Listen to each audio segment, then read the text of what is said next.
जब रात को अचानक चीखने चिल्लाने की आवाज़ें आने लगी, तब काव्या को लगा कि पता नहीं विनोद सलोनी के साथ क्या कर रहा है। तब काव्या दबे पांव अपने 2 मंजिला मकान जब दूसरे मंजिल में जाती है और कान लगाकर सुनती है, तब उसे महसूस होता है कि आवाज़ें तो अंदर से ही आ रही हैं, लेकिन पता नहीं हो क्या रहा है।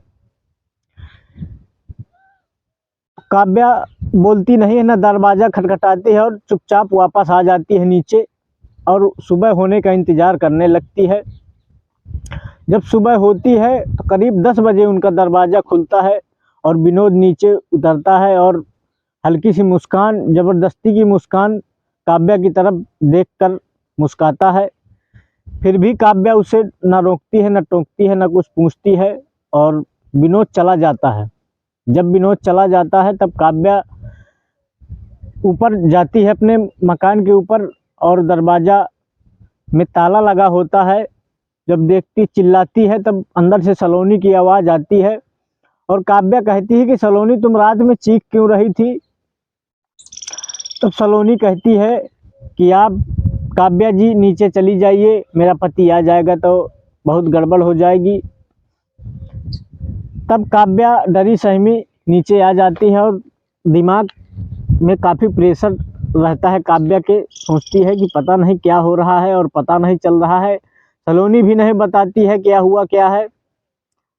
जी हाँ दोस्तों, मैं हूँ आरजे पटेल। एक ऐसी क्राइम की घटना लेकर आया हूँ, तो आप लोग ज़्यादा समय नहीं लूँगा, अंत तक बने रहें और पूरा वीडियो देखें। लाइक करें, सब्सक्राइब करें ताकि मेरा भी हौसला बना रहे और आपके एक लाइक से मेरा बहुत बड़ा कल्याण हो सकता है, सो आप करें। तो आइए चलते हैं स्टोरी की तरफ। जी हाँ दोस्तों, ये उत्तर प्रदेश के आगरा शहर की एक घटना है, जहाँ एक पीडब्ल्यूडी का इंजीनियर होता है राज की शादी होती है काव्या के साथ। काव्या और राज की अच्छी खासी जोड़ी होती है। एक दिन कार एक्सीडेंट में काव्या के पति राज का एक्सीडेंट हो जाता है। अच्छे खासे पैसे वाले होते हैं और राज की ऑन द स्पॉट मौत हो जाती है। अब काव्या विधवा हो जाती है और राज की विधवा बनकर ही रहने लगती है, क्योंकि उसका 2 खंड का मकान होता है आगरा शहर के अंदर और अच्छी खासी बिल्डिंग होती है, अच्छी महंगी बिल्डिंग होती है, अच्छी रिहायशी एरिया होता है जिस कॉलोनी में उनका मकान होता है। तो काव्या के माता पिता भी कहते हैं कि बेटा तुम दूसरा विवाह कर लो, लेकिन काव्या विवाह करने से इनकार कर देती है। माँ बाप से कहती है कि मैं राज को कभी भूल नहीं पाऊंगी और मैं दूसरी शादी नहीं करूंगी, मैं राज की विधवा बनकर ही जीना चाहती हूँ और जीऊँगी। राज और काव्या के कोई बच्चा भी नहीं होता है। बच्चा ना होने से पहले ही राज की मृत्यु हो जाती है। तब काव्या राज की विधवा बनकर ही रहने लगती है और दिन कटते रहते हैं। तो काव्या एक दिन सोचती है कि क्यों ना मैं अपना दूसरे खंड का मकान किसी को किराए में दे दूं, तो मेरे भी बोलने बताने का सहारा हो जाएगा। तब अपने मोहल्ले के कुछ लोगों से कहती है कि मुझे अपना दूसरी मंजिल का मकान किराए पर देना है। अगर कोई आपसे पूछे और किराए का मकान लेने वाला आए तो उसे बता दीजिएगा, तो मैं अपना घर किराए पर दे दूंगी। तो होता क्या है, एक हफ्ते के अंदर ही एक किराएदार आता है जिसका नाम होता है विनोद और सलोनी। विनोद करीब 60 वर्ष का होता है और सलोनी होती है 20 वर्ष की। दोनों आते हैं और काव्या से बातचीत होती है, अच्छा खासा रेंट देते हैं। तो काव्या उनको किराए पर अपना मकान दे देती है ऊपर खंड का, और वो अपना सामान सेट करने लगते हैं ऊपर ही दूसरे खंड के मकान पर। अपना मकान सेट करते हैं, रात के 9 बज जाते हैं सेट करते करते सामान। तब काव्या सोचती है कि क्यों ना आज मैं इनको अपने ही कमरे से, अपने ही घर से खाना बना कर दे दूं, क्योंकि इनको बहुत रात हो गई है, सामान सेट करने में समय लगा है, काफ़ी व्यस्त रहे हैं, सारा दिन थके हुए हैं, शायद ये लोग खाना ना बना पाए। तब काव्या अपने घर कमरे से खाना बनाकर ऊपर वाले मंजिल में जब जाती है, तब दरवाज़ा खटखटाती है, लेकिन 2-3 बार दरवाज़ा खटखटाने के बावजूद भी दरवाज़ा नहीं खुलता। और जब काव्या वापस आने लगती है जब कई सीढ़ियाँ नीचे उतर जाती है तब दरवाज़ा खुलता है और ऊपर से आवाज़ आती है विनोद की। कहता है, मैडम जी आप क्यों परेशान हुई हैं, थोड़ी देर में सलोनी खाना बनाने ही वाली है। तो काव्या कहती है, मेरा तो ये फ़र्ज़ था, क्योंकि आज आप सारा दिन व्यस्त रहे हैं, आपको खाना देना मेरी जिम्मेदारी थी। सो खाना काव्या विनोद को दे देती है और चली जाती है नीचे अपने कमरे। रात के करीब 10-11 बज रहे होते हैं। अचानक से काव्या लेटी होती है और सुनती है कि आवाज़ आती है चीखने चिल्लाने की। ऐसा लगता है कि कोई दर्द से कराह रहा है और कोई किसी के साथ मार रहा है, पीट रहा है, पता नहीं क्या कर रहा है। काव्या सोचती है, अकेली रहती है घर में तो डरने लगती है, और ऊपर जब उसको लगता है कि मेरे ही घर से आवाज़ आ रही है तब वो ऊपर चढ़ती है तो सच में उसी के दूसरे मंजिल वाले मकान से आवाज़ आ रही थी और विनोद के कमरे से आ रही थी। तब काव्या कमरे में कान लगाकर सुनती है तो वाकई में वहाँ सलोनी की आवाज़ चीखने चिल्लाने की आ रही थी। अब काव्या के माइंड में चल रहा था कि पता नहीं विनोद सलोनी के साथ क्या करता है, क्या उसके साथ ज़बरदस्ती करता है या उत्पीड़न करता है या संभोग करता है, पता नहीं। कई तरह के सवाल काव्या के माइंड में मंडराने लगते हैं और सोचती है कि सुबह हो तब मैं इनसे पूछूं, क्योंकि आज इनका पहला ही दिन है और पहले ही दिन से इनकी ये कहानी शुरू है, तो मुझे पता नहीं कैसे किराएदार मिले हैं। काव्या काफ़ी परेशान हो जाती है। इसी परेशानी होते होते उसकी कब आंख लग जाती है उसको पता नहीं चलता। जब सुबह होती है, सुबह के 9-10 बज जाते हैं, तब तक उनका दरवाज़ा नहीं खुलता है विनोद और सलोनी का।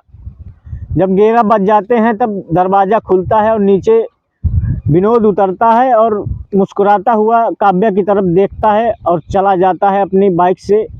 जहाँ पर वो काम करता था उसी तरफ निकल जाता है। तब काव्या चुपके से ऊपर जाती है और दरवाज़ा खटखटाती है। जब देखती है कि दरवाजे पर ताला लगा हुआ है बाहर से, तब सलोनी को आवाज़ लगाती है खिड़की से।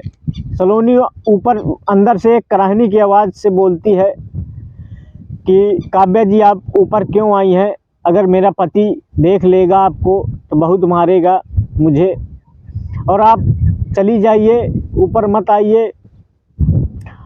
और काव्या पूछती है कि आखिरकार तुम रात में कराह के रो क्यों रही थी, मुझे बस यही पता करना था इसलिए मैं आई हूँ।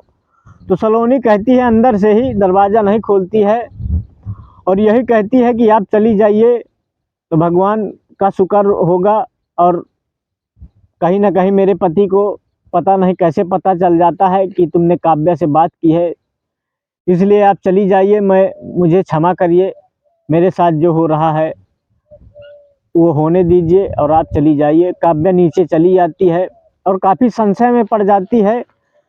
दूसरा दिन गुजरता है, फिर वही रात की मारने पीटने की आवाज़ें, और काव्या अब काफ़ी टेंशन में रहने लगती है, क्योंकि काव्या अकेली होती है, एक राज की विधवा होती है।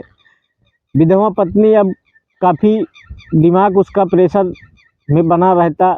जब रोने पीटने की आवाज़ें ऊपर से आती, तब काव्या मन बना लेती है कि अब मैं सुबह ये जान कर ही रहूँगी कि आखिरकार ऊपर होता क्या है। जब कल फिर से विनोद चला जाता है तब फिर से काव्या ऊपर जाती है और आज ताला नहीं लगा होता है। काव्या दरवाज़ा खटखटाती है, सलोनी दरवाज़ा खोलती है और जाती है। तो सलोनी ऐसा नाटक करती है जैसे कि कोई काफ़ी लंगड़ी 20 वर्ष की सलोनी होती है और 60 वर्ष का उसका पति विनोद होता है। काव्या की हालत देखकर सलोनी की हालत देखकर काव्या समझ जाती है। सलोनी दुबली पतली और काफ़ी झुर्रियाँ पड़ जाती हैं उसके चेहरे पर। ऐसा लगता है कि इसके साथ वाकई में उत्पीड़न हुआ है। तो उससे पूछती है कि आखिरकार तुम रोती क्यों हो रात में और होता क्या है तुम्हारे साथ। तो बताती है सलोनी कि आप अगर ये सब जानना चाहती हैं तो मेरे कमरे में एक सीसीटीवी कैमरा लगवा दीजिए और आप खुद ही देख लीजिए मेरे साथ होता क्या है। लेकिन वो कुछ बताती नहीं है। काव्या और टेंशन में हो जाती है। अब काव्या शाम हो जाती है, विनोद आ जाता है, काव्या अपने कमरे में होती है। फिर से वही रात को वही रोने पीटने की आवाज़ें और कराहने की आवाज़ें, चिल्लाने की। जब तीसरा दिन गुजर जाता है तब आज काव्या मन बना ही लेती है कि आज मैं विनोद से पूछ कर ही रहूँगी कि आखिर तुम सलोनी के साथ करते क्या हो ऊपर। तब सुबह होती है, जब 9 बजे विनोद नीचे आता है सुबह के, तब काव्या विनोद को रोक लेती है और अपने कमरे में बुलाती है और उसको सोफे में बिठाती है और बैठकर दोनों बातें करते हैं और कहती है कि आखिरकार तुम सलोनी के साथ रात में करते क्या हो। बड़ी चीखने चिल्लाने की आवाज़ें आती हैं। तो विनोद एक ऐसी कहानी बताता है जिससे काव्या के होश उड़ जाते हैं और कहता है, मैडम अगर आपको हमारे बारे में जानना है तो हमारी बहुत बड़ी स्टोरी है। तो काव्या कहती है, मुझे पूरी स्टोरी सुनाओ, मुझे जानना है आखिरकार तुम रात में क्या करते हो ऐसा सलोनी के साथ जो पर डे का काम है। तब विनोद कहता है कि मैडम मैं इसी तरह 4-5 कमरे खाली कर चुका हूँ इसी सलोनी के चक्कर में, और आपका ये 6वां कमरा है, मकान लिया है मैंने किराए पर।